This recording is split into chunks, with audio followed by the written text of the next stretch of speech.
All right, good morning. Thank you for having me. My name is Hillaker. This is a very large project that I've been working on over the past 3 years with Delta College and a lot of faculty and staff, including my mentor, Allison Ginter here. Before we talk about my project, I think it's important that we talk about the why behind my project. I was born with ADHD. The mismanagement of my symptoms led me to develop borderline personality disorder. The mismanagement of these symptoms led to the early onset of bipolar at 14 years old. Many people through my life have told me what I can and cannot accomplish, and they base their assumptions off of what they believe they could and could not accomplish if they were diagnosed with these disabilities. This is stigma. Stigma is a mark of disgrace associated with a particular circumstance, quality, or person. I unfortunately allowed the beliefs of others to define who I was and control the outcome of my life. I dropped out of school, I ended up in jail, and eventually I ended up in prison. When I got out of prison, I wanted to go after my childhood dream and become an underwater welder in the Gulf of Mexico. So I moved to Jacksonville, Florida.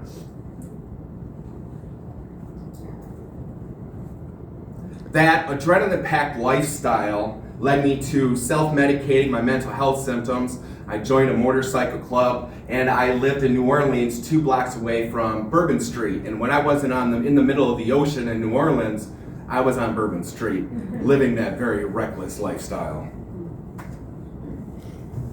In 2013, I had a 5-month-long manic episode.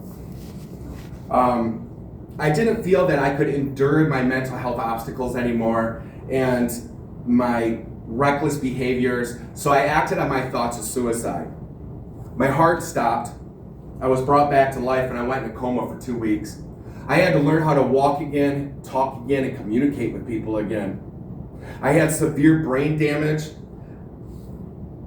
I had vertigo and lupus in my hands, and my hands shook so bad that my wife had to feed me at the dinner table at times. From 2013 to 2021, I went through cognitive behavioral therapy, dialectical behavioral therapy, group therapy, physical therapy, and in that time frame, I was on over 40 different medications.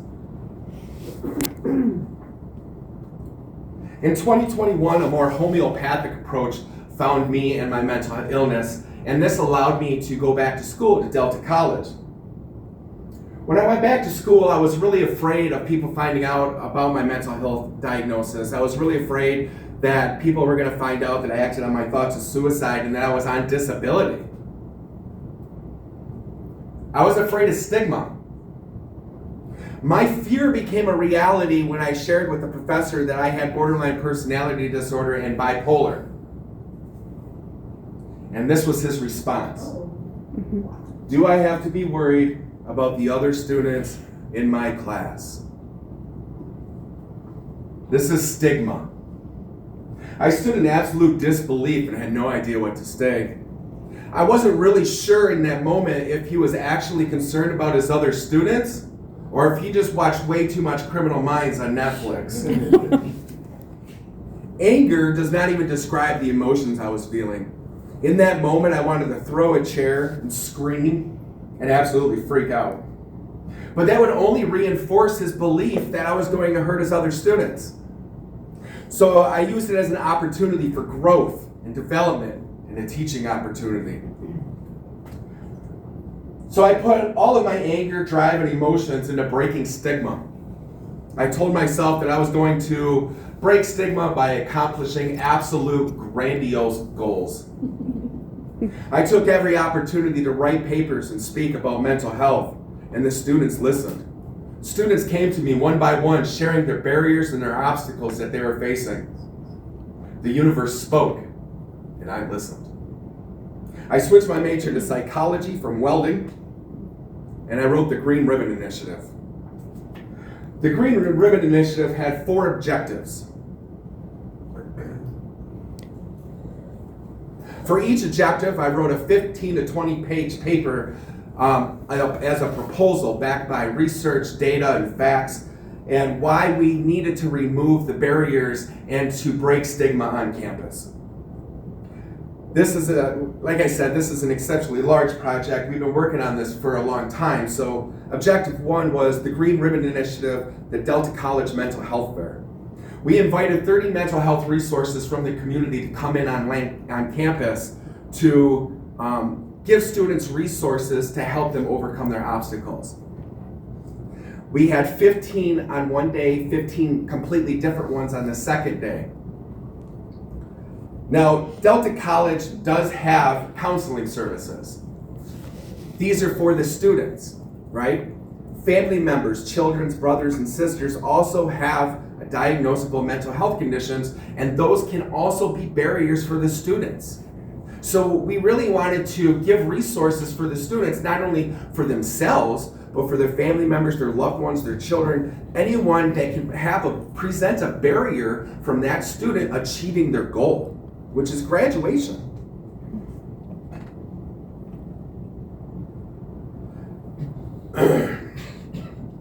We interviewed each one of the resources on a loudspeaker in the cafeteria. That way the students, while they're eating, they can listen to what kind of services each resource provide. If the students couldn't come to it on campus, you were able to watch it on Zoom. We also recorded it on Zoom. And then I turned this into another honors project, so I took all of the interviews and I uploaded them to YouTube. So now not only the students, staff, and faculty, but the community can have access to those resources as well. The objective 2 was to increase the number of faculty and staff who are mental health first aid certified and suicide assist trained on campus.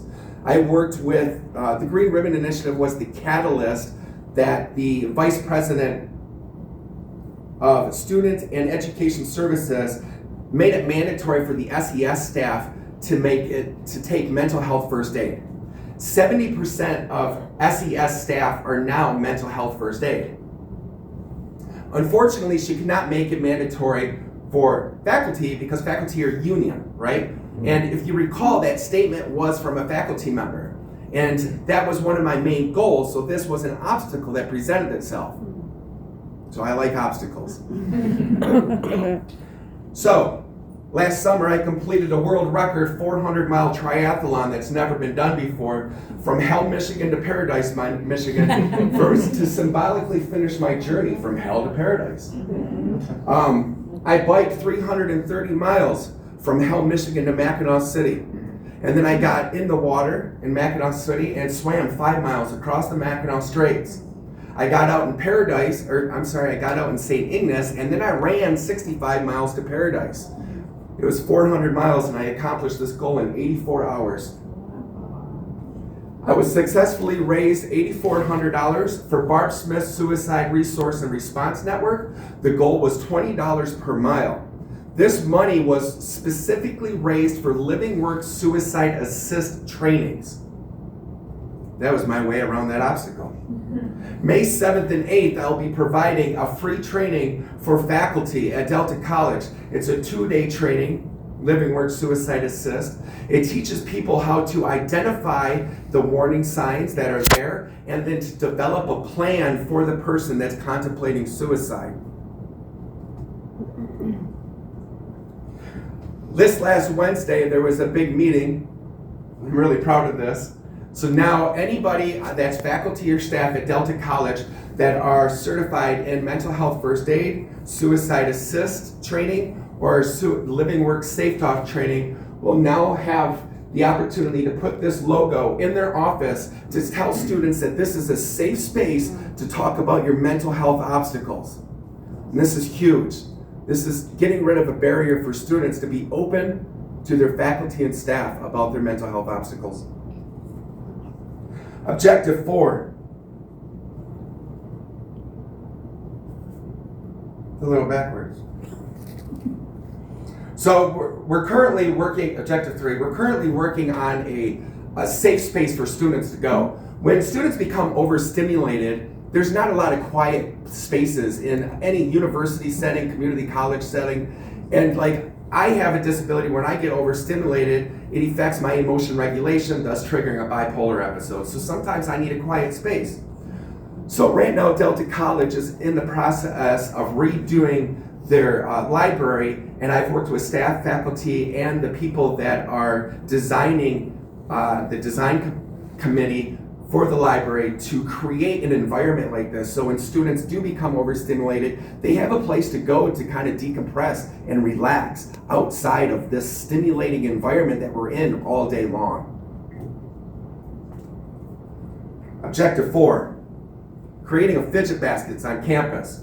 This is the fidget baskets. Right now, just sitting in these seats, our bodies are creating energy. The human bodies are not made to just sit. We're constantly making energy. So a lot of times students were shaking their legs or staring off in their ceiling. Fidget tools have this opportunity to you can put your energy into fidget tools. Not only that, fidget tools are good for stress, anxiety, ADHD, autism, depression. They're good for so many different things. Each basket teaches the students when they get the free fidgets what they're used for and what they can be beneficial for. Now, if we rewind back to the mental health fair, I was able to work with all the mental health resources to donate fidgets. So now we're solving 2 problems. On the fidgets themselves are the logos of the local mental health resources, as long as a fidget tool that a student can use. So now we're doing 2 things at once.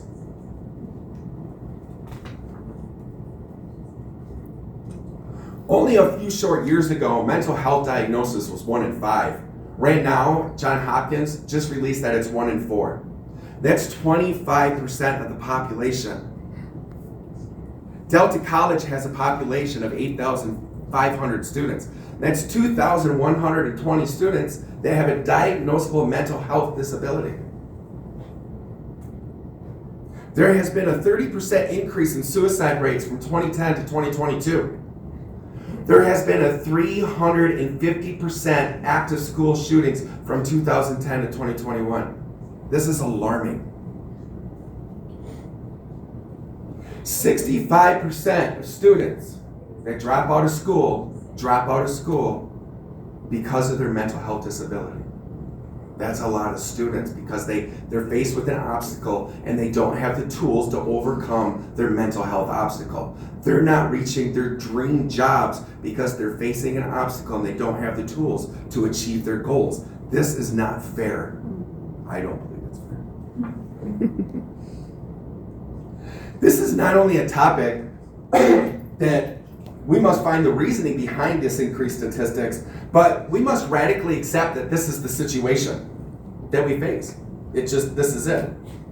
We must use forward-thinking skills and be proactive to address this mental health epidemic, rather than continue to ignore it. How can we proactively address this issue?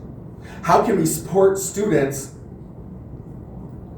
to be successful in life? How can we give support where support is needed? If students are using negative coping skills and using heuristics to overcome their obstacles, dropping out of school, suicide, self-medicating, alcoholism, shooting up schools, what can we do about it? How can we change this? While we increase budgets for security and active shooter drills on campus, we are not matching that same budget, that mental health budget, and suicide training and mental health training to give staff and faculty the skills they need to identify these things, to help the students. Instead of planning for the worst, we can train staff and faculty to identify the problem, give them the tools they need before that worst case scenario even happens. We need to be proactive to the reality rather than being proactive to a hypothetical situation. For more about my project that I've been working on, I've been recording it extensively on my website. This last Sunday, I just published my first book under all my notes. Thank you. This also was an honors project that I was able to do. So if anybody wants to know more about it, please visit my website. Thank you very much.